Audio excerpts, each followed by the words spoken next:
ngayong umaga, makikilala naman natin ang mga bagong kinoronahan bilang hari at reyna ng Singkaban 2024 na hindi lang nagniningning sa entablado dahil sa kanilang kisig at ganda, kundi nagdala rin ng inspirasyon sa pamamagitan ng kanilang mga advokasya. Kilalanin natin sila at alamin ang kanilang kwento at journey sa Singkaban 2024. Let us welcome Maria Faracet Celso at ang reyna ng Singkaban 2024 at si Mark Lawrence Contreras, ang hari ng Singkaban 2024. Well, congratulations. Congratulations, first and foremost. Thank you po. Thank you po. Okay, kwentuhan niyo naman kami patungkol sa hari at reyna ng Singkaban 2024. Kamusta yung naging experience niyo sa pageant na ito?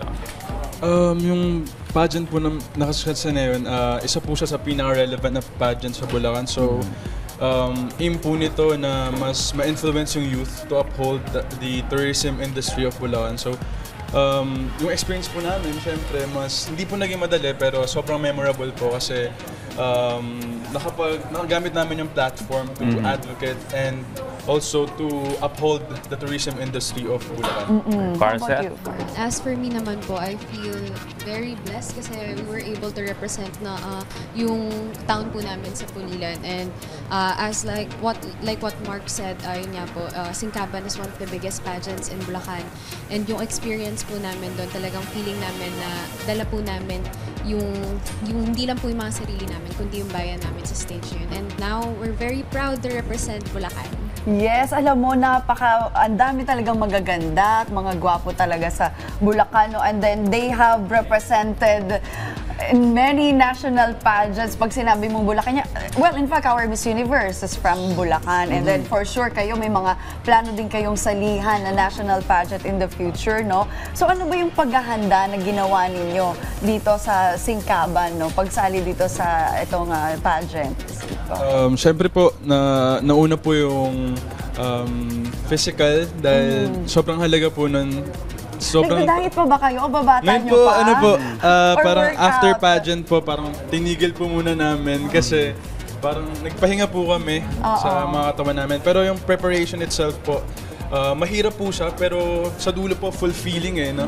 Sobrang sarap po sa feeling na lahat po ng paghihirap parang natumbasan ng title, tagumpay. Yes of po. course. Oo. Ikaw, Faracet, ano mga specific na ginawa mo yung paghahanda mo for this? Ang naging unang-una po para sa akin is yung time management ko po talaga. Inayos ko po lahat ng schedule ko. Siyempre, Manila to Bulacan, I had to travel po talaga. Pag may practice, kailangan po rin talaga maglaan. And all throughout, ayun po yung naging susi talaga sa journey ko. Time management and lakas na lang din po talaga ng katawan on all throughout. Oo, tama yan. Mahirap din po kasi i-balance yung school and yung kasi po magkasabay po sila. Well, baka may mga ka-RSP tayo na in the future gusto sumali sa mga pageants. Ano yung inyong magiging advice sa kanila? Magiging advice ko sa kanila would be trust yourself. Parang bigyan nyo ng space na ang yung growth nyo as a person and also try new things. Kasi parang dito kayo mag-grow as a person and also para sa akin po kasi yung pageant po na to parang sobrang laking part po siya ng sarili ko at sa pagbuo po ng pagkatao. So sa pagsali po ng mga ganitong pageant, di lang po natin ini-aim to win or to compete but also to advocate and to use the platform. Po. So sana sa pagsali natin, hindi lang natin goal na manalo. Sana ay goal din natin makapag-inspire ng tao. Yeah, my purpose. How about you, Faracet? As for me naman po, don't be afraid to try. And if you really want it talaga, and if para sa'yo talaga, i-try mo talaga kasi you never know. Just like me, hindi ko naman talaga ina-expect na I'll be here today, I'll win the title, ganun. Pero don't be afraid to try. Take the leap. Alright, lastly na lang, baka may mga future plans pa kayo you would like to invite or promote to our ka-RSP? Gusto ko lang po sabihin na bisitahin niyo po ang dakilang lalawigan ng Bulacan and also visit our famous tourist spots there. At gusto ko lang pong batiin yung mga classmates ko po sa Bulacan State University. 3D po, hello po sa inyo. At sa the best prof ever, Madam Fifi Marie po, na nag-invite sa amin. Yes. How about you? Ayun po. As for me naman po, like what Mark said, visit po natin yung Bulacan. We do not only offer... Let's visit Bulacan. Very super ganda po ng Bulacan. Let's not, hindi lang po ang meron sa amin ay ecotourism.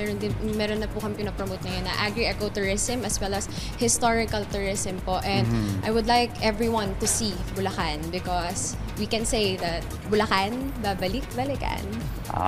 Yun pala yung tagline doon. Ano? Well, anyway, maraming salamat sa ating Hari at Reyna ng Singkaban 2024 sa inyong oras at pagbabahagi sa amin ng inyong inspiring journey.